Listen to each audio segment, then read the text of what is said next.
Seguimiento y comentarios al artículo Capitalismo y Socialismo, Perspectivas Económicas y Valoración Ética.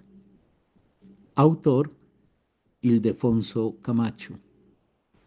Yo soy Carlos Mario González, miembro de la Fundación Biblioteca Franz Kafka y director de la Escuela Política de Formación Ciudadana. Antes de comenzar a hacer un rastreo de lo que es el artículo en mención, permítanme ofrecer un contexto muy breve para ubicar lo que es de interés en este momento para nosotros, cuál es el tema de las relaciones de diferencia, de oposición, en fin, de naturaleza en términos de los proyectos que encarnan entre capitalismo y socialismo. Ese contexto, muy sintéticamente, es el siguiente. Es imprescindible examinar el capitalismo a la luz de sus contradicciones internas. El capitalismo es un modo de producción a partir del cual se configuran relaciones políticas, sociales, etcétera, culturales. O sea, el capitalismo se dota de formas de organización del poder,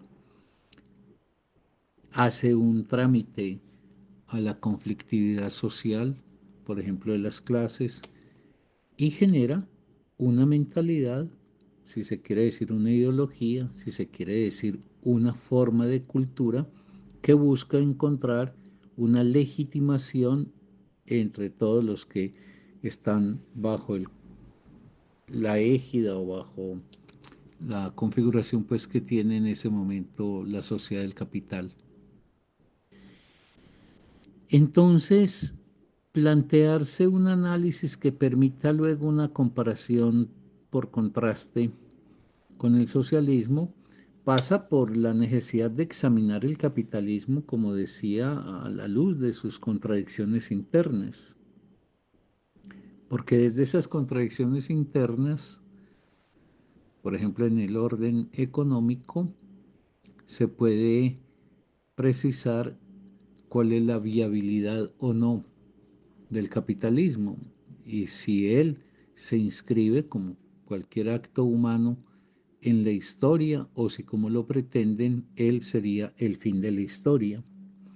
En ese sentido, pues creo que nunca sobra invocar que el capitalismo en tanto modo de producción fue seriamente estudiado por Marx y que el análisis de este delimita ese objeto en términos de modo de producción. Cuando se dice modo de producción o modo de producción, estamos hablando de dos componentes básicas que son de un lado las fuerzas productivas, es decir, la capacidad que tiene una sociedad en un momento dado para poder generar mediante la producción los bienes de los cuales disfrutará o eventualmente padecerá, como está pasando con el consumismo capitalista. Las fuerzas productivas implican entre la materia prima, los saberes a propósito del trabajo, la maquinaria, toda la tecnología correspondiente con ello. Y de otro lado, la otra categoría componente del concepto de modo de producción son las relaciones sociales. Los seres humanos no se amontonan, no están relacionados de cualquier manera. Entonces Marx examina cuáles son las relaciones sociales que establecen los individuos, tanto los productores entre sí mismos como sobre todo los productores con los detentadores de la propiedad sobre los grandes medios de producción. Entonces, una cosa son las relaciones sociales, por ejemplo, esclavo-esclavista, otra las relaciones entre señor feudal y servidumbre, y otras las relaciones sociales que básicamente instaura el capitalismo entre trabajo asalariado por un lado y proletarios en tanto tal, y capital por el otro y capitalistas en consecuencia. Se pueden mencionar rápidamente dentro de este esbozo así muy somero que hago dos grandes contradicciones que presenta la sociedad capitalista, de dos grandes fuerzas, dos parejas más bien de fuerzas contrapuestas.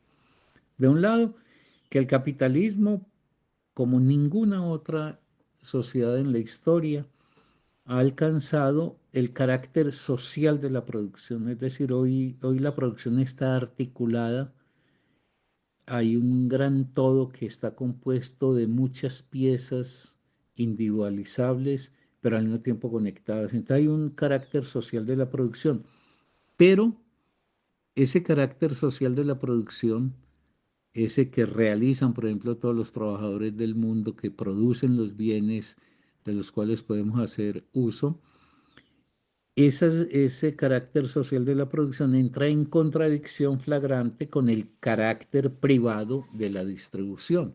La distribución quiere decir, y si se quiere usar otra palabra en este caso, con el carácter privado que marca, por ejemplo, la apropiación de los bienes. Entonces, si se es propietario de los medios de producción, obviamente esos productos quedan distribuidos de una manera que es del orden de lo privado. El productor le entrega, por ejemplo, al capitalista lo que ha producido y el capitalista lo toma para sí como una cuestión privada. Y hay otra contradicción que quiero mencionar y es el carácter social de la producción, otra vez vuelvo a ello, con la propiedad privada de los medios de producción. Entonces, para que la sociedad exista, se necesita una condición social en la producción de los bienes. Es de acá que, sin embargo, en la sociedad capitalista, los medios de producción, que son los grandes medios de producción, que son condición sine qua non para que la sociedad se pueda mantener y las necesidades puedan ser resueltas, están detentadas por manos privadas. Esas contradicciones, pues, señalan la conflictividad inmanente del capitalismo. Esa conflictividad no es que se le inventan espíritus belicosos o gente malintencionada, no, es que dimana directamente de la forma en que funciona el capitalismo. Hay una conflictividad propia de él que está en su naturaleza y esa conflictividad se expresa, por ejemplo, en lo económico y en lo social.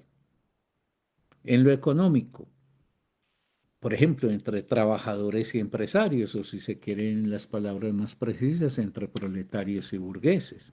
Eso no es un capricho, simplemente que en la estructura productiva se tienen lugares distintos que entran en conflicto. Conflicto quiere decir en discrepancia.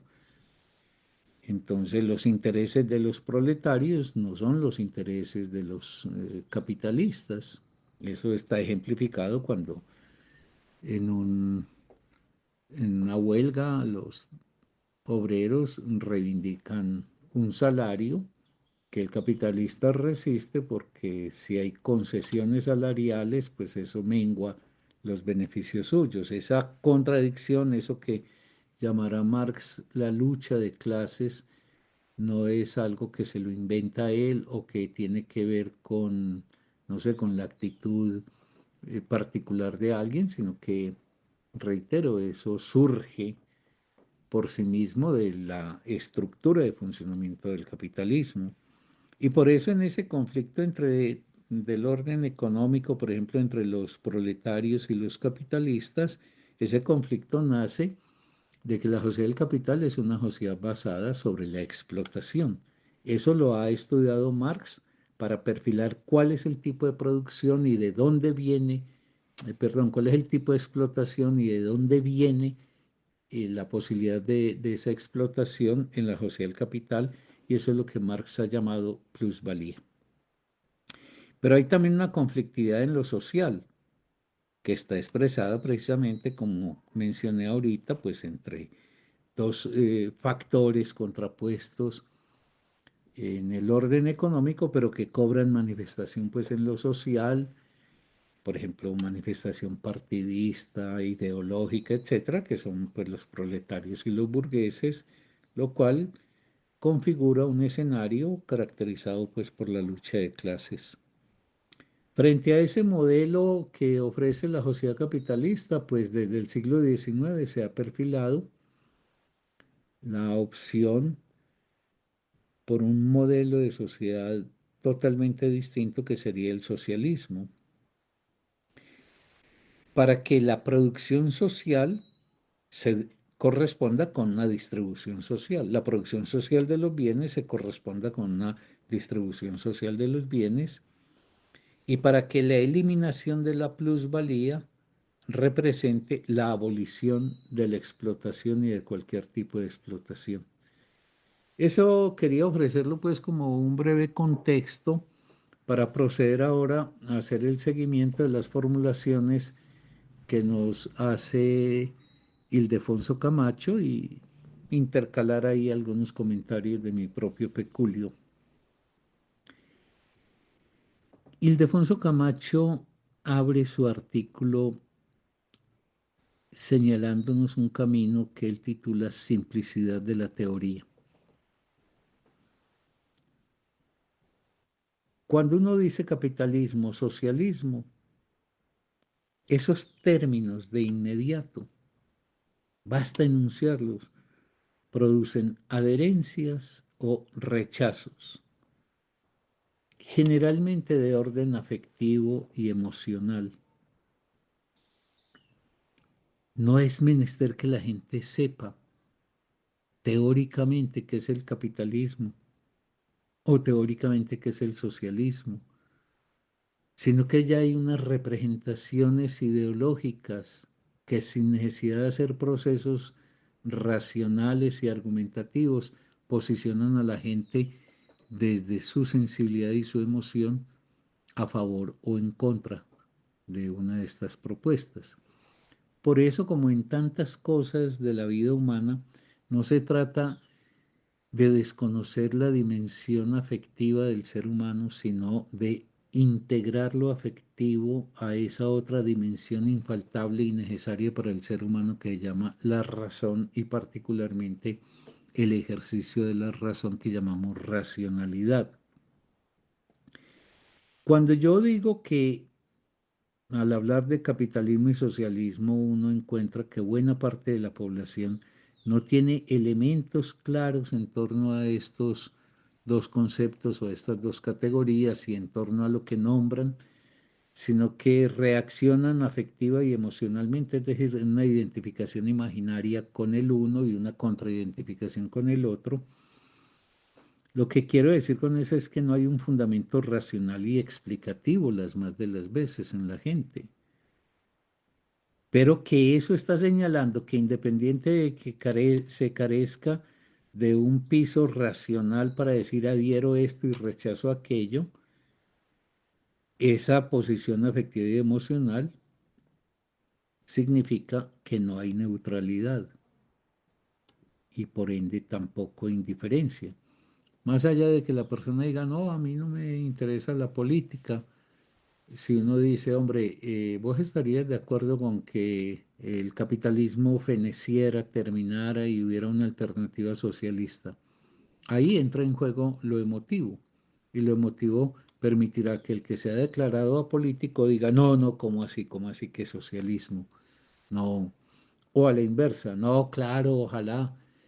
Entonces, con esto lo que quiero decir es que el déficit en que nos encontramos es el de cómo articular a la posición afectiva un fundamento racional que le permita sostenerse y desarrollarse, o por el contrario, poner en cuestión, porque uno desde la racionalidad puede también poner en interrogación la configuración de afectos que uno ha tenido, porque es una configuración imaginaria, por ejemplo, en torno a estos objetos que llamamos capitalismo y socialismo.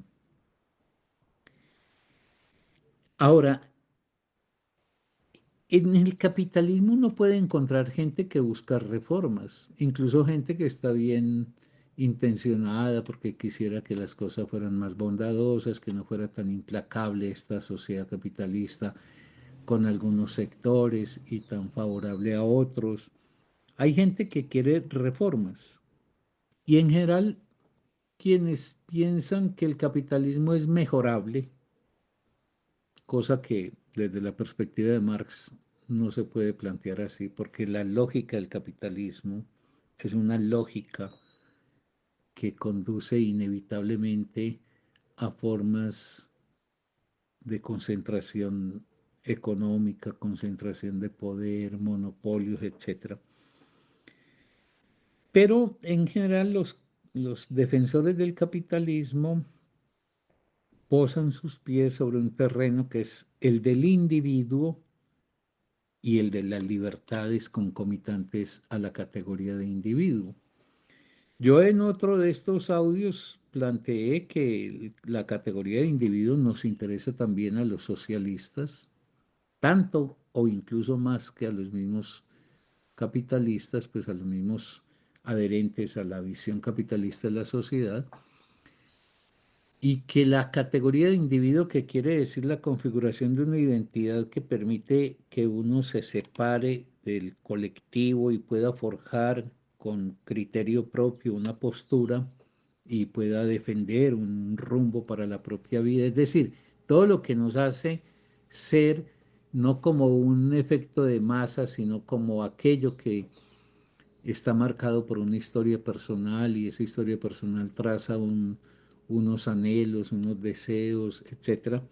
Digo que evocando algo que decía en un audio anterior, la noción de individuo no se puede adherir simplemente al capitalismo, porque puede haber un individuo socialista y un individuo capitalista, porque en el fondo, el individuo se puede abrir o al individuo individualista, que es propio de lo que promueve el capitalismo, o al individuo solidario, que es propio de lo que promueve el socialismo. La gran palabra del socialismo es solidaridad, en el sentido de conjunción y de intervención en términos del beneficio del conjunto y de sus integrantes. Entonces uno puede ser perfectamente un individuo que se integra solidariamente con otros individuos sin necesidad de que eso signifique la dilución, la evaporización de las formas de identidad propias. Ahora, la renovación o la transformación que propugna el socialismo es que el socialismo busca esencialmente la igualdad. Ojo que la palabra libertad no le corresponde al capitalismo, no es que el capitalismo es el que ejerce la libertad, porque si uno examina con cuidado la libertad no es una intención, la libertad es la posibilidad efectiva de concretar, por ejemplo, las posibilidades que yo encarno. Y obviamente una sociedad constrictora, una sociedad marginadora, una sociedad tan inequitativa como la capitalista, pues deja la palabra en el aire y la gente puede fantasear que es libre, pero en lo concreto de las condiciones materiales efectivas para que despliegue la libertad, no va a encontrar eso. Por ahora la libertad no es una palabra del capitalismo, es una palabra que tenemos que hacer propia los socialistas. Y por eso tenemos que defender un modelo de socialismo en donde la libertad, que tiene siempre una expresión en lo social, pero tiene una realización en lo individual, sea efectivamente la posibilidad de ejecución por parte de las personas. Por eso la palabra libertad la tenemos que recuperar los socialistas, igual que la palabra, por ejemplo, ya la mencioné, solidaridad, que quiere decir el reconocer que existimos en un conjunto y que mis intereses individuales van también en dirección a los intereses del conjunto. Y por ende que en el conjunto, cuando las circunstancias de la vida personal o social llevan a que haya seres humanos que han quedado en condiciones, por ejemplo, de desvalimiento, de protección, pues se construyan políticas que permitan la solución de esos problemas, pero no solamente como coyuntura, porque se presentó un hecho más o menos inusual, sino porque, por ejemplo, solidaridad quiere decir que políticamente defendemos que haya un sistema de salud que cubra a todas las personas, que haya un sistema de educación pública, que haya unas garantías pensionales para las personas que llegan a la ancianidad, independiente de cuál haya sido la posibilidad de ahorrar o no ahorrar que haya tenido previamente, que haya una política social de vivienda. Estamos pensando en lo solidario es el conjunto, y eso es propio del socialismo. El socialismo defiende la libertad, o tenemos que construir una categoría de libertad simultáneamente de solidaridad, y el otro término fundamental del socialismo en los intentos de transformación de la sociedad capitalista a una sociedad que tenga mejores posibilidades de realización para el conjunto de las personas es la igualdad, porque es la igualdad de las condiciones de posibilidad de todos los integrantes de la sociedad. Es que la igualdad queda en una palabra escrita en un papel, igual que queda la palabra libertad, si eso no se llena con condiciones muy concretas. La igualdad es la igualdad de condiciones de posibilidad para ejecutar la vida. La igualdad es que los niños que nazcan, los jóvenes, puedan tener los términos ofrecidos por la sociedad que les permita implementar la realización de sus anhelos en función de sus capacidades, etc. En todo caso, cuando uno dice capitalismo y socialismo, dice simultáneamente un asunto del dominio teórico, es decir, cómo comprendo y sobre todo no solamente cómo comprendo, sino cómo sustento la visión que tengo, ya sea del capitalismo o del socialismo, pero de otro lado, capitalismo y socialismo implican prácticas concretas, formas de llevar a la concreción social lo que teóricamente se ha formulado. Y ahí hay dos modelos sociales que son contrapuestos, porque hay un modelo que estará centrado en la acumulación creciente del beneficio y otro modelo que estará orientado a la distribución efectiva de lo producido por la sociedad. Entonces son dos modelos sociales distintos. Y ahí, digamos, grosso modo, se perfilan, por ejemplo, dos posiciones, no solamente políticas distintas. Cuando digo políticas es ¿a qué le hago fuerza? Algunos le hacen fuerza al capitalismo, su estabilidad y su reproducción, otros le hacemos fuerza más bien a la posibilidad de que la historia de la humanidad siga avanzando y de un modelo capitalista se pueda pasar a un modelo completamente distinto al capitalista, que es el modelo socialista. Y en esto pues nos sobra advertir que uno no se puede dejar engatusar por, por las referencias a los socialismos que existieron y que fueron efectivamente muy criticables en muchas cosas, sino que es concebible un modelo de socialismo distinto que sepa recoger de la experiencia histórica, superar los errores cometidos y articular grandes conquistas de la humanidad como la libertad, por ejemplo, al interior de lo que es un proyecto distinto al capitalista, que es el proyecto pues propiamente socialista. Ahora, en términos históricos, o sea, en el devenir del tiempo social, es evidente que el capitalismo antecede al socialismo.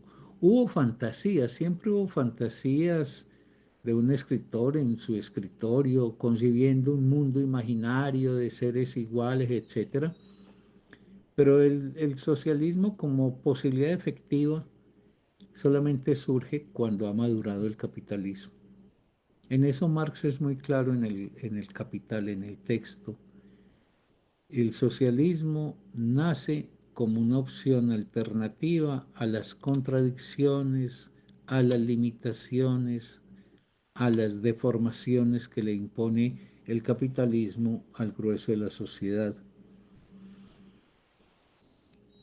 Y esto es así porque, a ver, si yo me circunscribo en este momento a hablar del capitalismo, por el momento digo, el capitalismo es un modo de producción en donde la economía está entendida como asunto de individuos. Es decir, la visión es cada individuo tiene un lugar que enseguida dicen que es el que se merece, y es la iniciativa de cada individuo la que dinamiza, por ejemplo, la economía dentro de la sociedad capitalista. Incluso adhieren el concepto, por ejemplo, de propiedad privada a la noción de libertad. Es de que el individuo, pero eso es algo cuestionable, es que es perfectamente posible que haya bienes que no son del individuo, que son de utilidad para el conjunto de la sociedad, y eso no menoscaba la libertad. Es decir, yo no soy dueño del oxígeno, pero el hecho de que yo no sea dueño del oxígeno no me inhibe, por ejemplo, en mi libertad, ni soy dueño de las aguas, pero cuando, por ejemplo, en los ríos, pero cuando se empieza un proceso por el cual todos los medios de producción y las condiciones de la vida, por ejemplo, las naturales, terminan marcadas por la propiedad privada, eso en el pensamiento neoliberal se asocia a la libertad del individuo. Bueno, los socialistas decimos, no hay menoscabo en que haya cosas que no puedan ser usufructo del individuo, sino bien de todo el conjunto de la sociedad. Y de ahí que esa concepción de que la libertad está inextricablemente vinculada a la propiedad privada sobre los grandes medios de producción es una falacia.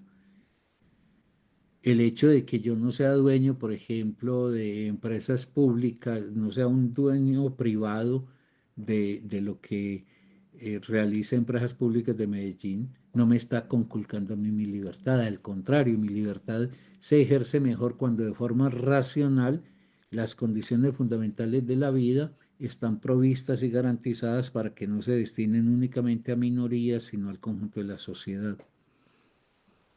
Por eso hay todo un tema a discutir y es fundamental esa asociación de la libertad con el tema de la propiedad privada de los medios de producción. Para Marx, la propiedad privada de los medios de producción es el fundamento de la explotación y por consecuencia de la desigualdad. Y por consecuencia de unas condiciones de postración, por ejemplo, económicas, sociales, culturales, un individuo no puede ejercer la libertad. Entonces hay que ir desmontando esas falacias que los eh, adeptos al capitalismo suelen ofrecernos. Hagamos un camino comparativo entre los rasgos distintivos del capitalismo y los rasgos distintivos del socialismo, por contraste.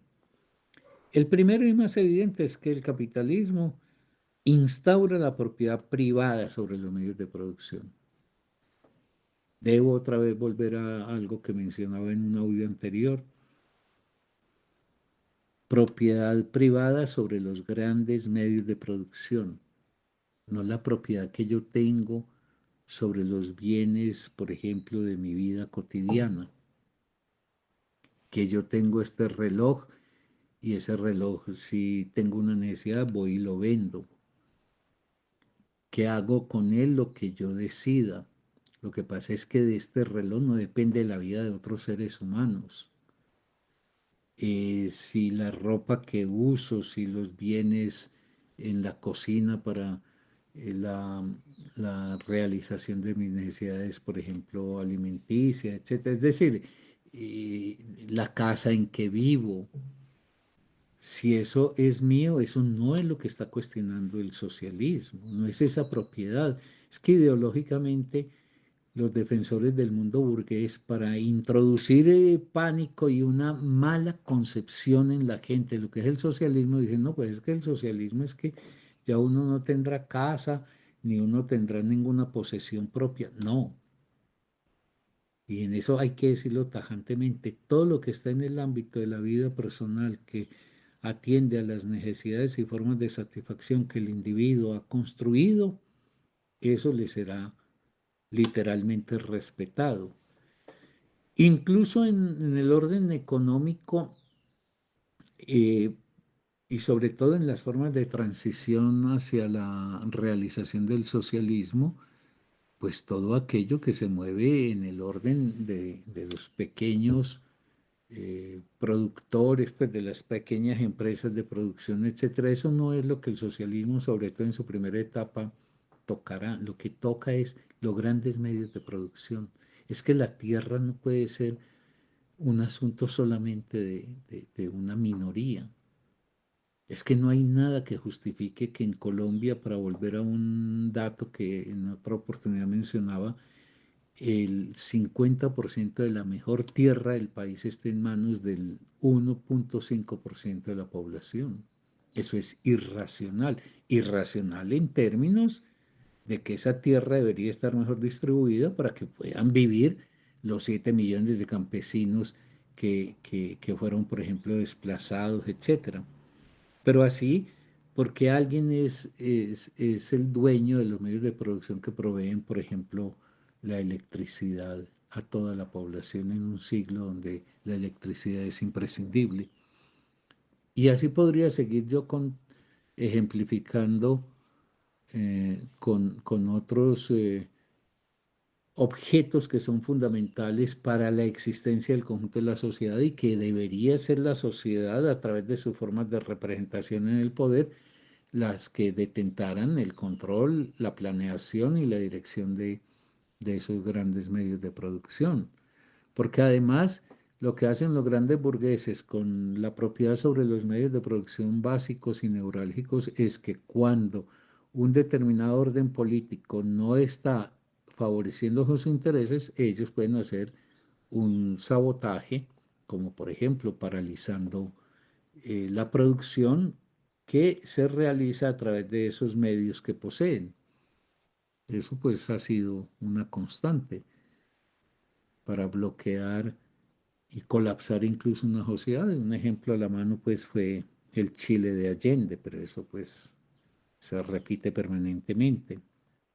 Entonces, mientras el capitalismo asienta sus reales sobre la propiedad privada, el socialismo defiende la propiedad pública de los grandes medios de producción. Insisto, propiedad de los medios de producción grandes. Porque quien detenta la propiedad sobre los medios de producción está habilitado para decidir del uso de esos medios de producción. Entonces, si la propiedad es pública, la decisión sobre el uso de los medios de producción tendrá que ver con lo colectivo. Pero si la propiedad es privada, la decisión del uso de los medios de producción es, como pasa en el capitalismo, es un asunto privado, más allá de que eso afecte a mucha gente que, que tiene que padecer las consecuencias de una decisión específica. Y entonces en el capitalismo la decisión del propietario privado de los grandes medios de producción la hace en función de su interés. Y el interés en el capitalismo es uno y solamente uno, la renta privada que quede a su disposición. Marx decía que el capitalismo tiene una ley fundamental e insuperable dentro del capitalismo, es acumular, acumular, acumular. Las empresas no producen para resolver necesidades, las empresas producen para la ganancia. Y es la ganancia de una entidad individualizada lo que le interesa. Mientras que el socialismo, pues en tanto exista la propiedad pública sobre los grandes medios de producción, eso permitirá que la decisión sea pública, es decir, del poder público, según las necesidades de la sociedad. Si el capitalismo produce para la ganancia, el socialismo produce para las necesidades de la sociedad. Y ya no es en función, como en el capitalismo, de una renta privada, sino de un beneficio colectivo, es decir, literalmente el enriquecimiento material y espiritual del conjunto de la sociedad. Por eso, mientras el capitalismo deriva a una economía de mercado, y es desde ahí que cada entidad privada de producción, es de cada empresa decide qué produzco y cuánto produzco, el socialismo debe tener una economía que goce de un poder centralizador, lo cual no quiere decir que se elimine la posibilidad participativa de, por ejemplo, niveles específicos de la producción, empresas, etcétera. Pero por el momento, para no confundir, el socialismo se opondría al capitalismo en tanto estaría dotado de una economía centralizada que permite la planificación. Es decir, desde ahí plantear qué se produce y cuánto se produce, de qué es lo que es necesario producir para resolver necesidades existentes, de tal manera que la producción no quede librada únicamente al mercado como aquello donde llegan los que tengan capacidad adquisitiva. En una sociedad socialista en un determinado momento se puede tomar la decisión de privilegiar la construcción, por ejemplo, de fábricas procesadoras de leche y no, por ejemplo, de perfumes. Entonces, el tema es cómo se organiza una producción que teniendo unos hilos centralizados, pero no necesariamente eliminando los fueros autonómicos que pueden tener en ciertas escalas las empresas. Eso es como el tema de la democracia, donde efectivamente se realiza. Es decir, yo puedo delegar como ciudadano en una instancia como el Congreso, vía la votación, pues una concepción política que yo adhiero. Una verdadera democracia delega. Ahora, el delegado está amarrado al delegatario, porque, o al delegante más exactamente, porque entonces la democracia va a ser la forma donde realmente aquello por lo que yo he propugnado se represente en esa instancia. Bueno, así como puede haber una centralización del poder político, como efectivamente existe en todas partes, bajo el Parlamento, el Congreso, la Presidencia, etcétera, y por eso no consideramos que quedamos conculcados de nuestra capacidad política, puede perfectamente haber una centralización en la economía, en la producción y distribución de los bienes, que no mengua la posibilidad de la participación, por ejemplo, de las empresas en términos de la planeación que se ha de establecer, de las relaciones entre las empresas. Es que el capitalismo lo que permite es que las empresas no sean un montón de átomos sueltos y no solamente indiferentes unas a otras, sino muchas veces enemigas mortales, sino organizar qué es prioritario producir en la sociedad, estas empresas que se van a dedicar a eso, cómo se relacionan con otras que serán, por ejemplo, proveedoras de materia prima, etcétera. Eso se llama la planificación. Y la centralización quiere decir que haya la posibilidad de que unos hilos de poder queden en condiciones de poder orientar el conjunto de la producción de la sociedad en función no solamente de la producción, sino de la distribución. Volviendo al capitalismo, la propiedad privada de los medios de producción determina no solamente qué se produce, cuánto se produce, sino cómo se distribuye, es decir, cuánto le queda al capitalista por el mero hecho de que él aparece como el dueño de los medios de producción. Por eso la contradicción de que los medios de producción y la producción en general es social, pero la apropiación, valga decir la distribución, es privada. Mientras que en el socialismo la distribución apunta a las necesidades y a la equidad. A las necesidades quiere decir que hay que producir para resolver las necesidades del conjunto de la población. Entonces, hay que producir leche, hay que producir granos. Eso no se puede dejar librado al mercado, porque entonces la carestía o los precios elevados van marginando gente de la posibilidad de satisfacer esas necesidades. Y estoy hablando de las necesidades básicas, alimenticias, de vivienda, de educación, pero también las otras necesidades que tienen que ver con las conquistas progresivas positivas que va haciendo la humanidad y que van constituyéndose en necesidades. Alguna vez yo también decía en uno de estos audios, es que los libros son una necesidad.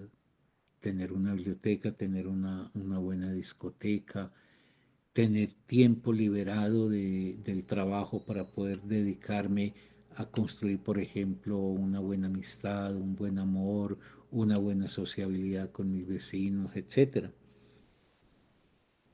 El axioma sobre el cual se parapeta el capitalismo es que es muy ilusorio, es que, y fue una afirmación de los liberales clásicos, es que si cada individuo se lanza al mercado luchando por el máximo de lucro personal y cada consumidor busca el máximo de su satisfacción, los liberales creían que eso iba a producir como efecto mágico el máximo de bienestar social. Pues bueno, ya llevamos mucho rato de capitalismo. El capitalismo lleva instaurado en este planeta en forma hegemónica, lleva, por decirlo menos, 250 años. Bueno, ya sería hora de que rindiera frutos y mostrara, por ejemplo, cómo el conjunto de la humanidad se encuentra favorecida por este sistema. Pero lo que encontramos es que es un sistema cada vez más inequitativo, cada vez más voraz, por ejemplo, en la concentración de la riqueza que se produce y cada vez más insensible en relación a los gruesos sectores de la población que se ven sometidos al impedimento de resolver sus necesidades básicas o en general pues amplias que tiene la humanidad. Porque el capitalismo piensa una cosa como muy curiosa y es que el egoísmo de todos, de cada uno más exactamente, será la felicidad de todos. Como que si yo soy egoísta, participo únicamente buscando mi ganancia, me meto al mercado, como que el otro hace lo propio, el otro lo propio, como que eso terminará siendo el bienestar de todos, porque creen que entonces los capitalistas en la rivalidad antagónica mejorarán los productos, bajarán los precios, pero bueno, sabemos que la tendencia del capitalismo vía la concentración es más bien la generación de formas monopólicas y esas formas monopólicas le van dando sustento, por ejemplo, a las actitudes imperialistas. Mientras que el axioma sobre el cual se erige el socialismo sería el beneficio colectivo es la satisfacción de cada uno. Decía, si para el capitalismo es el egoísmo de cada uno será la felicidad de todos, una falacia, el socialismo dirá el beneficio colectivo, es decir, la producción para que se beneficie la sociedad y no una minoría de ella, es la satisfacción de cada uno. Otro rasgo distintivo que se puede reconocer en el capitalismo y el socialismo es que mientras los centros de decisión en el capitalismo es la empresa privada, el centro de decisión en el socialismo es el Estado y sus diversas agencias, porque el Estado no es solamente la cúpula que se encuentra, por ejemplo, en el caso colombiano en Bogotá, sino que es también todo el agenciamiento progresivo, la descendencia en escala que va teniendo el Estado hasta llegar, por ejemplo, a las comunidades. Entonces, en el capitalismo es el dueño de los medios de producción el que se sienta con su junta directiva, o si es ya una empresa contemporánea donde muchas veces el dueño no es el que está implicado ahí, sino que ha nombrado una junta directiva que tiene que estar pasando balances cada año y eso le permite o que se renueve esa junta directiva o que se supla por otra. En todo caso, si ya no estamos en el modelo del capitalismo, por ejemplo, del siglo XIX, donde el empresario era el que decía qué se hacía, que estaba al frente de su empresa, etcétera. Ahora no, ahora los grandes capitalistas del mundo no saben ni qué tienen. Cuando, por ejemplo, pongo este caso, la Anglo Gold Ashanti, una multinacional minera, dueña de la Anglo Gold, son un puñado de grandes capitalistas canadienses, norteamericanos, un puñadito, que después hay un montón de accionistas que tienen un poquito, pero esos no pesan, los que deciden es Anglo Gold. Anglo Gold quiere acabar, por ejemplo, con el medio ambiente en el suroeste antioqueño. Esos señores dueños de eso no saben ni siquiera dónde están esas empresas, pero esas empresas tienen unos conductos a través de sus juntas directivas, etcétera, que llegan finalmente a la presentación de balances. Y aunque esos dueños efectivos, es decir, los que en última instancia van a usufructuar el beneficio de que terminen, por ejemplo, con el medio ambiente para simplemente por la codicia extraer el oro, aunque eso le lleve por delante los yacimientos acuíferos, porque eso acaba con los bosques, etcétera, porque erosiona la tierra.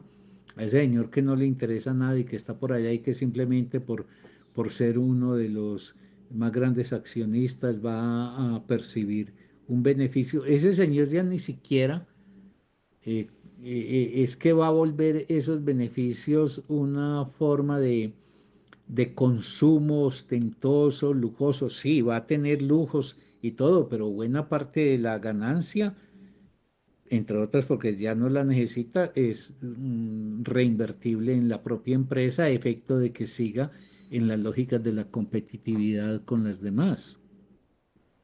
Entonces, mientras el capitalismo toma las decisiones sobre qué se produce, cómo se produce, cuánto se produce en la empresa privada, el socialismo lo hace desde una concepción que debe gestionar la sociedad como un conjunto, y es el Estado, pero el Estado, insisto, no es solamente la cúpula última, sino que el Estado desciende a muchas instancias, es decir, el Estado colombiano es la alcaldía de mi pueblo. Y entonces en mi pueblo, en ciertas cosas, se puede ejercer una democracia con la participación de la ciudadanía en cosas atinentes, por ejemplo, a los intereses de la localidad. Ahora, el capitalismo y el socialismo se pueden diferenciar también por qué es lo prioritario para cada uno, qué es lo que cada uno privilegia. Mientras el capitalismo privilegia el interés privado, el socialismo privilegia el interés colectivo. Y eso no es un asunto compatible. Es que no todo en la vida puede encontrar un término medio.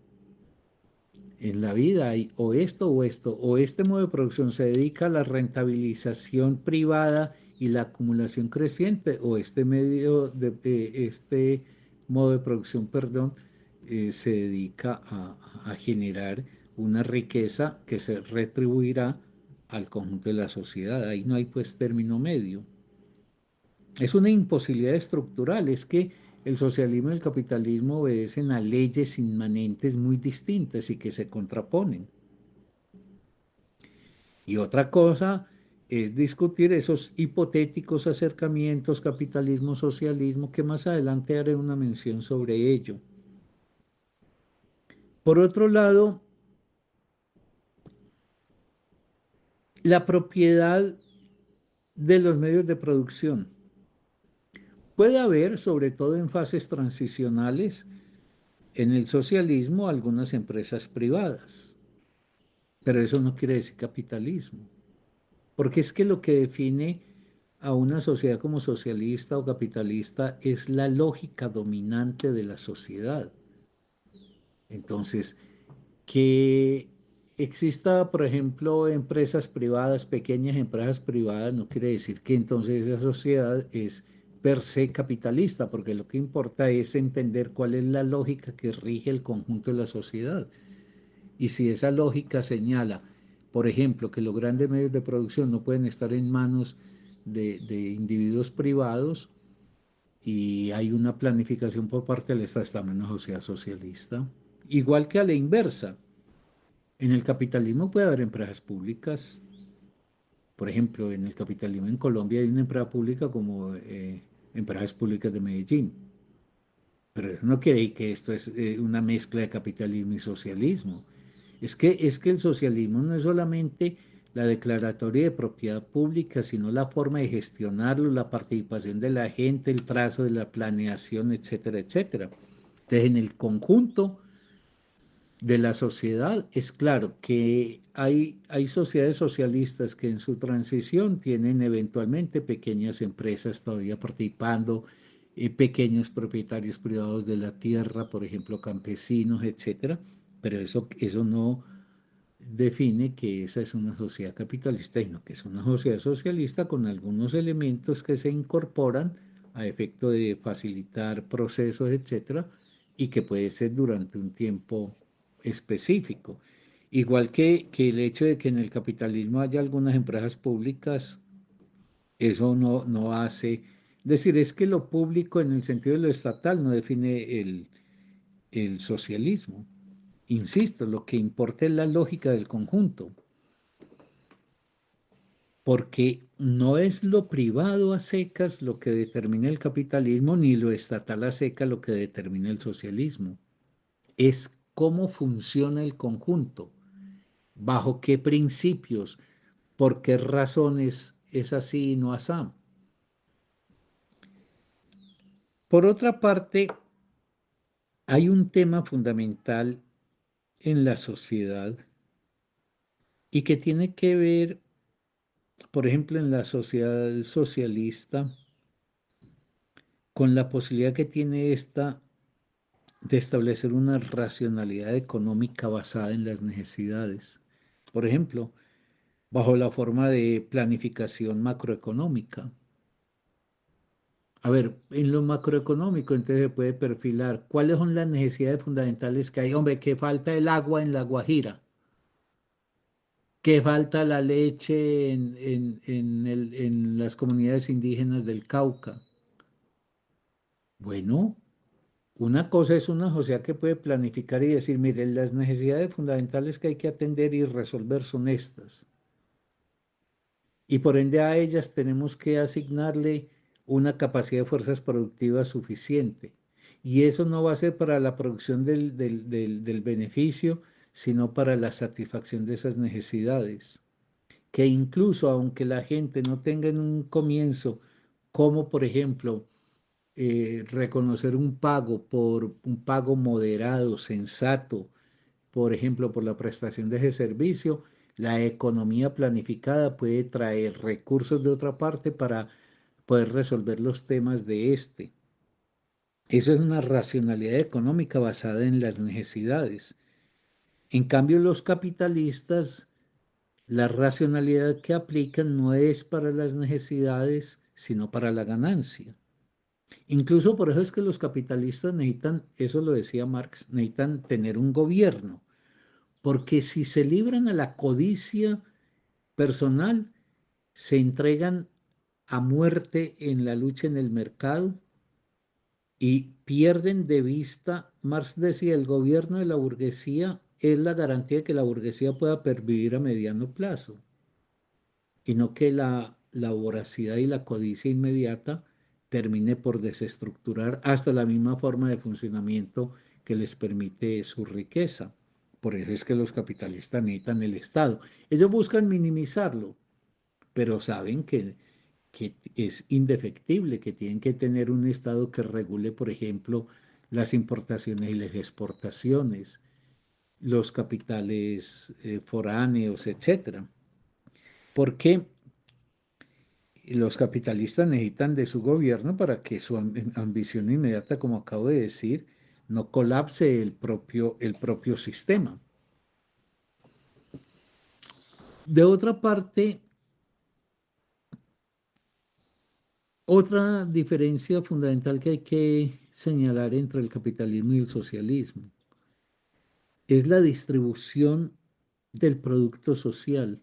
En el capitalismo, esa distribución en función del propietario privado, lo que va haciendo es a lo que estamos asistiendo, a una acentuación de la brecha económica y social. Cada vez hay menos ricos con más propiedad sobre las riquezas que ha producido la humanidad, porque esas riquezas no las produjo el capitalista, las produjeron los trabajadores. Cada vez hay menos ricos con más riqueza y más pobres con menos recursos. Mientras que el socialismo lo que busca es garantizar una mayor generalización de la equidad. La equidad quiere decir, por un lado, que se le asigne a cada uno en función de los méritos que ha demostrado, por ejemplo, en la producción de los bienes. Es decir, que si yo no he querido trabajar, etcétera, pues obviamente no podré usufructuar en la misma proporción los bienes de la sociedad que quienes, por ejemplo, han trabajado. Pero ojo que en la sociedad socialista se contempla también los millones de personas que tienen derecho a percibir lo necesario para una vida digna, e insisto, digna no es solamente lo básico, sino todo lo que va haciendo la riqueza también que una sociedad en su cultura va produciendo o en sus formas, por ejemplo, de objetos necesarios para la vida. Es decir, que una lavadora es una necesidad, si es que se quiere ahorrar la esclavitud de alguien que esté únicamente aplicado a eso. Ahora, pero si la lavadora, para acceder a ella, solamente puede ser por la vía de que yo tenga capacidad adquisitiva, pues obviamente mucha gente quedará sin posibilidad de hacerlo. Y si pongo la lavadora, pueden ustedes pensar en otros bienes técnicos, pero también en los bienes espirituales. Entonces decía yo, hay una cantidad de gente, discapacitados, ancianos, niños, etcétera, que no pueden participar y por ende el concepto de equidad no se queda únicamente en quienes han participado para entonces en proporción a su participación retribuirle el goce de unos bienes, sino que la sociedad socialista asume como propia de sí la tarea, por ejemplo, de proveerle las condiciones dignas y no de menesterosos a todos los sectores que por la razón que fueren no pueden, por ejemplo, integrarse a la producción de los bienes. Ahora, la función de las empresas. En el mundo contemporáneo, en este presente que nosotros vivimos, ya lo mencionaba antes, a la empresa no la dirige el dueño y los beneficios de la empresa no van exclusivamente para el disfrute del dueño, lo cual no quiere decir que no sea dueño. Que a la empresa no la dirige el dueño, ya ejemplifiqué. Anglo Gold Ashanti, de, no sé, digan ustedes 8 o 10 tipos que tienen empresas en todas partes, que han diversificado la inversión de sus capitales, que no saben ni qué tienen, pero que sí tienen los hilos claros del control de cuáles son entonces los que están encargados, cuáles son los profesionales que están encargados de poner esa empresa a funcionar de forma eficiente y rentable. Y eso se traduce cada año en el balance que ofrece, en la rentabilidad que hay. Entonces el señor no sabe ni qué es lo que produce esa empresa, pero sí sabe que está dando beneficios o pérdidas, inmediatamente procede en relación a eso. Y los beneficios, por la magnitud inmensa que cada vez le reportan más sus empresas, esos beneficios no los puede traducir. Es que una persona que tiene esta cosa escandalosa que leía yo hace poco de alguien que tiene 200.000 millones de dólares, ni gastándose todos los días de la vida, voy a hablar ya en pesos colombianos, 5.000 millones de pesos todos los días, podría disfrutar de todo lo que ha acumulado. Pero es que la acumulación es, sí, una parte significativa, bueno, una parte importante va para el disfrute privilegiado de ese capitalista, pero otra parte va para mantener la maquinaria enloquecida del más de la acumulación del capital. Por eso se puede llegar a una cosa tan loca como que una persona le entregue literalmente la vida, sus preocupaciones, sus energías, sus capacidades a seguir acumulando después de 200.000 millones de dólares y porque ya ha perdido completamente la referencia de qué es lo que espera de su trabajo. Entonces, el goce es en la forma del poder que puede alcanzar al detentar, por ejemplo, una riqueza tan inmensa. Hoy la empresa es un ente al servicio de su propia reproducción creciente y de las formas de diversificación del capital invertido. Es decir, invirtamos en esta empresa, pero también en aquella línea de producción, por si esto aquí colapsa un día, tengamos la reposición con lo otro, etc. En cambio, la empresa socialista está articulada de forma planificada con otras empresas, porque obedece a un mapa. Entonces se necesita tanta producción, por ejemplo, de granos. Entonces se necesita tantas empresas destinadas, por ejemplo, al procesamiento de esos granos, por eso se articula. Y así no se termina lo que pasa en el capitalismo, exceso de cosas que luego se despilfarran y déficit de otras que son fundamentales. Entonces la empresa socialista está articulada de forma planificada con otras. Es la pieza de un engranaje, de un todo.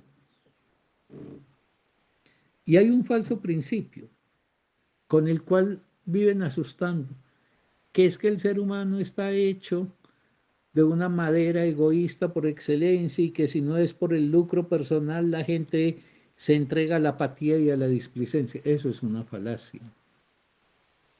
Y si ustedes observan la vida que ustedes tienen con la cantidad de personas que se relacionan, van a ver cuánta disposición hay de la gente para ofrendar algo de sí sin contraprestación. Y si me lo permiten y no es pues algo de mal gusto, yo pongo el ejemplo de esta escuela. Primero, los que integran esta escuela, los 190 que integran esta escuela, no lo están haciendo porque les van a dar un título, porque les van a poner calificaciones, un título y enseguida, no, es porque están animados por el deseo de entender mejor la vida que viven en esta dimensión sociopolítica para ver cómo diablos pues uno hace algo por la vida propia y la vida de todos. Pero de otro lado, quienes dirigimos esto, que esto nos implica mucho tiempo, ninguno de nosotros percibe un peso. Al contrario, nosotros tenemos que sacar de nuestro propio bolsillo para permitir que la fundación, la BFK, que es la que finalmente lidera estas cosas, pueda existir. Y no estoy diciendo a título personal, estoy diciendo a nombre de todos los que estamos metidos en este proyecto, que es un proyecto social.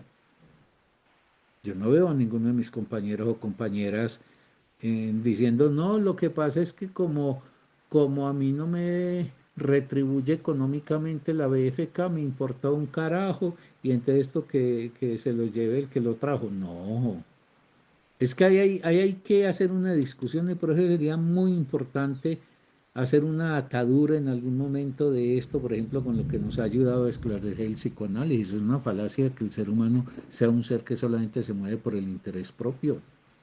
Uno se puede mover en la vida, pero es que yo digo, pero es que la vida no está llena de esos ejemplos.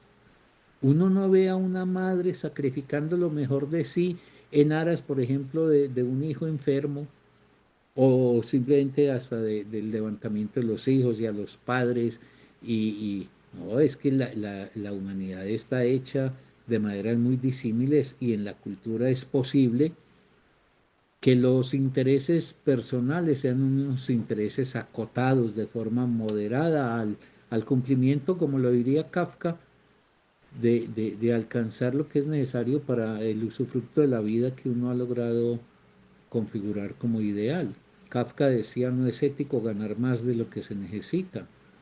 Bueno, para el capitalismo no solamente es ético ganar más de lo que se necesita, sino que es ético que esa ganancia concentrada signifique, por ejemplo, la miseria de otros. Entonces hay una falacia que hay que saber discutir y que no es cierto que el lucro personal sea el leitmotiv de uno. Uno se mueve porque encuentra otros goces, el goce de la solidaridad, el goce de la compartición, pero porque yo no me puedo mover para que la gente tenga, si yo dispongo, por ejemplo, de una casa cómoda y no de un sitio, de una posilga, porque yo no puedo sentir como propio mío también que otros seres humanos que me rodean dispongan también de su hábitat amable, cómodo, etcétera. Esos son embelecos del capitalismo con su ideología para llevar a la consideración de que no, que los seres humanos somos seres en rivalidad permanente y que no luchamos sino por el interés personal, con lo cual entonces le quitan al ser humano todas las dimensiones de solidaridad, del compromiso con lo público, etcétera. Ahora, las empresas socialistas combinan la centralización que ya dije con la descentralización relativa, la participación y la autogestión en las diversas escalas en que se encuentre ese conjunto de empresas. Entonces, claro, una centralización en el sentido como de que mediante mecanismos democráticos los entes centralizadores puedan planificar el conjunto de la producción, atendiendo no solamente a las necesidades básicas, que es que ese es otro demonio que traen para asustar a la gente, que lo que pasa es que en el socialismo uno únicamente vivirá en función de comer, vestirse, tener una vivienda y se acabó. No, no. Es la construcción de la satisfacción de las necesidades creadas por la humanidad y que no son superfluas, sino necesidades que enriquecen la vida material o espiritualmente, solo que en el socialismo eso se tiene que plantear en términos de equidad y no simplemente de unos cuantos privilegiados en detrimento de muchísimas más personas. Entonces, una organización que centralice en última instancia, pero que tenga una escala de descentralización relativa y de participación y autogestión, sería tanto como decir llevar la democracia al orden económico.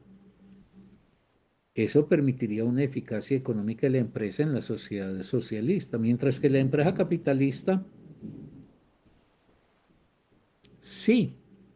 Hoy, por ejemplo, en las grandes empresas, entonces dicen, no, le dicen a los ingenieros, tú eres la empresa. Entonces es el pobre que termina diciendo, yo soy el éxito, pues porque lo han ocupado a que desempeñe un cargo con un relativo salario privilegiado frente, digamos, a la gente de más bajos ingresos en la sociedad, pero le construyen el imaginario de que esa empresa es de él, solo que cuando 2 o 3 años después van a hacer esa famosa reingeniería, que no es sino cómo recortan personal, le dicen, sin sangre en el corazón, le dicen, señor, hasta aquí llegó y usted se puede ir. Y ese que se ufanaba de ser parte integral del éxito, y pongo el éxito como cualquier ejemplo, podría poner otro, entonces queda por fuera. Y mientras está ahí, sí le hacen consultas, hombre, hay que preguntarle a la gente del departamento tal qué opinan y opinan y opinan, pero finalmente las decisiones son las decisiones que en función de los intereses de rentabilidad de la empresa toman los directivos de ella. Entonces, en eso también hay una falsa participación por parte de la empresa capitalista, una falsa participación de la gente. En todo caso, es una participación para el beneficio de quienes toman la decisión en función de los intereses suyos, que son los de la ganancia, para los propietarios que están distribuidos como accionistas, pero con esa falacia también de que el corpus de accionistas es una minoría que detenta el poder y una mayoría que está ahí para hacer una representación de democracia empresarial. Y para ir buscando la conclusión, pues decir que también el socialismo y el capitalismo se diferencian en la forma en que responden a las necesidades reales de los individuos. Una necesidad es real cuando una persona necesita objetivamente eso para vivir. Es decir, requiero de ese bien para poder vivir acorde con la dicha de vivir que a mí me define. Por eso digo, tener una casa amable, que es distinto a tener una casa pues compitiendo por lujos, es una casa amable, acogedora, cómoda, segura, tener los libros, tener el tiempo, tener, eso es una necesidad real. Es que, por ejemplo, disfrutar del tiempo, y eso exigiría jornadas de trabajo sensatas y no tan extensas como las que hay en esta sociedad, requeriría una sociedad donde los individuos se pudieran aplicar a un trabajo correspondiente con sus deseos y su sensibilidad y no simplemente un trabajo porque eso es para poder comer. Y hay creaciones de necesidades, también lo hemos dicho en otros momentos. Las necesidades que tiene un hombre y una mujer de hoy no son las mismas necesidades que tenía un hombre y una mujer de la Edad Media. El capitalismo es un gran creador de necesidades. Ahora hay necesidades absolutamente superfluas que se precipitan a un consumismo y el consumismo ya no es el consumo, el consumismo es la detentación de un objeto para desecharlo, sin agotar los tiempos de vida de ese objeto. Porque el objeto aparece es como un rasgo de identidad mío que me permite, mediante ese mecanismo loco que van creando en la mentalidad de la gente, de que es que yo soy importante si me diferencio por poder frente a los demás, entonces tengo que estar consumiendo objetos en el sentido de apropiando objetos para mi ostentación, que me dé una distinción en la jerarquía social, pero el objeto al mismo tiempo es un objeto desechable, desechable teniendo validez para existir. Entonces, en esto siempre hay que ser muy exigente en diferenciar que las necesidades que se crean pueden ser superfluas, y es decir, necesidades que una sociedad más racional no fomentaría, o necesidades enriquecedoras del ser humano. Esas necesidades superfluas son, reitero, las que tipifican, por ejemplo, el consumismo propio del capitalismo contemporáneo. Y por eso el capitalismo es un tipo de organización de la sociedad donde el productor produce la mercancía para venderla y ahí lo tiene ya sin cuidado si esa mercancía va a la basura al día siguiente, porque a él lo que le importa es simplemente su lucro. Por ende, el capitalismo es una sociedad del despilfarro, paradójicamente de la ultra necesidad de millones y millones y millones, por no decir centenares y miles de millones, y al mismo tiempo el despilfarro, mientras que la sociedad socialista se plantearía ser una sociedad sobria, es decir, una sociedad ponderada en la solución de las necesidades del conjunto, y donde la creación de necesidades se distribuye también democráticamente la posibilidad de satisfacerlas. Y esas necesidades van acrecentando la calidad de la vida de los individuos. En una sociedad desarrollada, es muy importante señalar que las necesidades no son solamente individuales, sino que hay necesidades sociales. Por ejemplo, el individuo no puede resolver la necesidad de tener una escuela para sus hijos. Entonces, es necesario que una sociedad desarrollada ofrezca, por ejemplo, escuelas públicas. El individuo no puede estar resolviendo el tema de la salud por sí mismo, entonces es necesario un sistema de salud que sea garantía para el conjunto de la sociedad. Esas son necesidades sociales, como necesidad social es la vivienda para la gente. Eso no puede quedar librado únicamente a la capacidad que tenga el individuo, porque entonces serán minorías los que podrán resolver eso. Entonces hay que tener políticas de vivienda, eso se llama necesidad. Necesidad porque resolverá algo que requiere un conjunto de la población a efecto de poder hacer una mejor calidad de vida. Y si el conjunto de la población hace una mejor calidad de vida, pues cada uno podrá vivir en una sociedad más amable. O igual pasa con la pensión. Eso tienen que ser políticas que resuelvan necesidades. ¿Cuál es la necesidad? Hombre, que llegue a la vejez y si no pude ahorrar a lo largo de mi vida, pues haya una correspondencia con el trabajo que he hecho en mi vida para tener una retribución pensional que me permita una vejez alejada de la pobreza. Hay una necesidad por el medio ambiente sano, entonces hay que generar políticas, por ejemplo, de no polución o de control a las energías fósiles. Esas necesidades no las resuelve el individuo, son necesidades que se resuelven para bien de los individuos, pero desde políticas estatales que no pueden estar regidas por el interés privado, porque en el interés privado entonces siga escarbando la tierra, acabe con ella, desertifíquela para que eso vaya al beneficio de unos cuantos empresarios. En conclusión, si el capitalismo, como se dice, es el orden de la libertad, ahí hay una falacia. Porque la libertad no es que me enuncien, la libertad es que yo pueda acceder efectivamente a eso, porque uno puede tener libertad de estudiar, escrito pues constitucionalmente o en lo que sea, y si no hay condiciones para eso, si el niño tiene que ir a trabajar desde temprano o la forma en que culturalmente fue levantado el niño no le inscribe la necesidad de hacerse al conocimiento como un bien de la vida. Entonces se ha dicho que el capitalismo es la libertad y que el socialismo es la igualdad. Ya mencioné unos minutos atrás que eso es engañoso, porque la libertad necesita condiciones efectivas, reales y materiales para concretarse. El socialismo reclama una igualdad como condiciones de posibilidad de los individuos, no una semejanza entre ellos. Y por eso no entran en contradicción.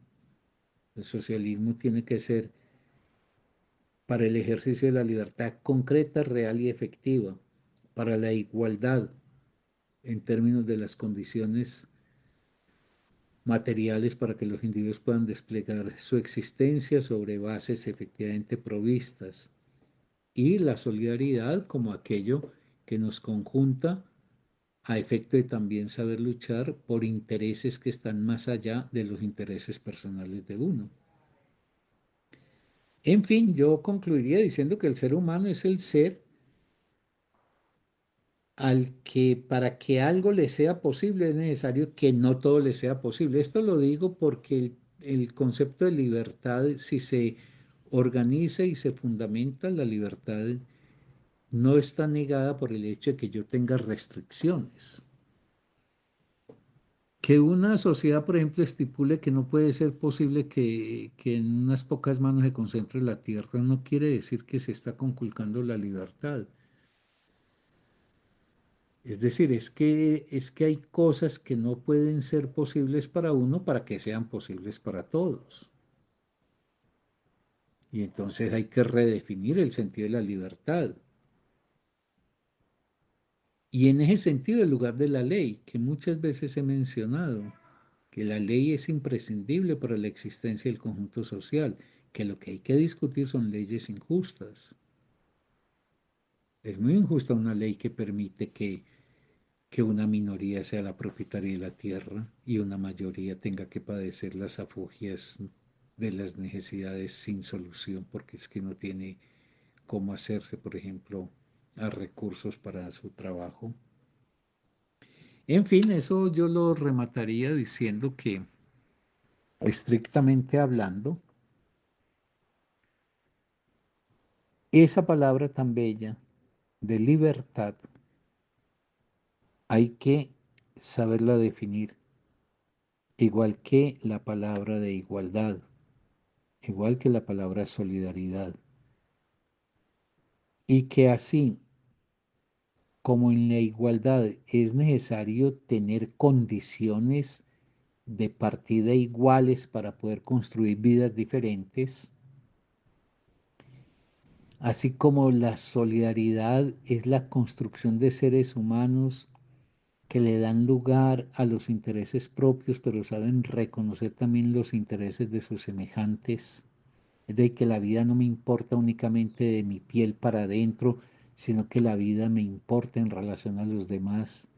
Y que si yo gozo de una sociedad, por ejemplo, más culta, de mejor sensibilidad construida, si yo puedo vivir en un entorno donde los seres humanos tienen la satisfacción de una vida amablemente dispuesta, pues obviamente eso también redunda en mi propio bien, pero además no tendría que ser en mi propio bien, que claro, es mejor uno vivir en un entorno de gente que tiene todo el derecho de uno a resolver las necesidades, pero también es porque se trata simple y llanamente de un aprendizaje que viene de la cultura, de una cultura elevada, por la cual los intereses de seres incluso lejanos a mí, desconocidos para mí, pueden ser asunto que me incumba simple y llanamente porque se trata de mi semejante. ¿Y quién es mi semejante? Pues un ser que es tan humano como yo y que goza o sufre como yo, y por ende yo puedo desde la distancia